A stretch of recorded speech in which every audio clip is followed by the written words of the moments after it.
dengan Ibu Guru Fitri dalam pembelajaran Bahasa Indonesia. Hari ini kita akan melanjutkan materi kita pada tema 3 yang bertemakan kehidupan yang rukun. Apa saja yang akan kita pelajari pada tema 3? Yang pertama, kita akan mempelajari pengertian teks eksplanasi. Yang kedua, kita akan mempelajari struktur teks eksplanasi. Lalu yang ketiga, kita akan belajar mengenai bagaimana cara menemukan informasi penting yang terdapat dalam teks eksplanasi. Lalu yang keempat, kita akan mempelajari bagaimana cara menuliskan teks eksplanasi. Nah, untuk memahami materi ini lebih dalam lagi, mari perhatikan penjelasan Ibu Guru berikut ini. Oke, yang pertama kita akan membahas mengenai pengertian teks eksplanasi.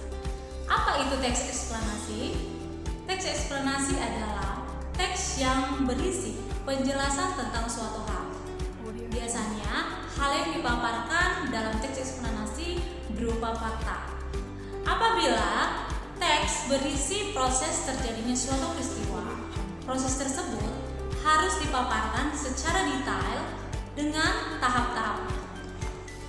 Oke, setelah kalian mengetahui pengertian dari teks eksplanasi, lalu bagaimana dengan struktur teks eksplanasi? Struktur teks eksplanasi terdiri menjadi 3 bagian.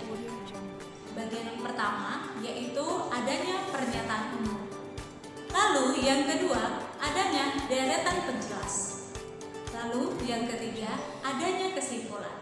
Untuk lebih memahami pengertian atau penjelasan dari struktur teks eksplanasi, mari perhatikan penjelasan berikut ini. Ayo perhatikan struktur penyusunan teks eksplanasi berikut. 1. Pernyataan umum. Pernyataan umum pada teks eksplanasi berisi hal-hal yang bersifat umum. Pada pernyataan umum disampaikan informasi yang telah banyak diketahui orang dan disampaikan secara lugas. Yang kedua, deretan penjelas. Deretan penjelas dalam teks eksplanasi berisi informasi tambahan atau pendukung pernyataan umum. Deretan penjelas biasanya bersifat lebih khusus.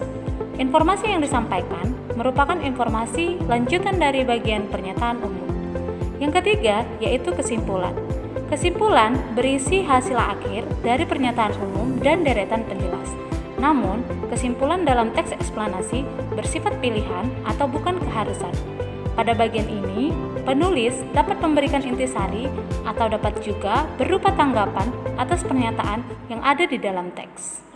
Berikut merupakan contoh dari teks eksplanasi. Mari kita perhatikan bersama-sama. Topik yang dibahas dalam teks eksplanasi ini adalah tentang cyberbullying. Nah, dalam pernyataan umum ini terdapat apa itu pengertian cyberbullying dan pernyataan umum lainnya. Sedangkan dalam deretan penjelas terdapat sebab akibat dari adanya cyberbullying. Yang terakhir yaitu mengenai interpretasi atau kesimpulan yang kita ambil intisarinya mengenai kesimpulan cyberbullying. Sekian untuk pembelajaran hari ini.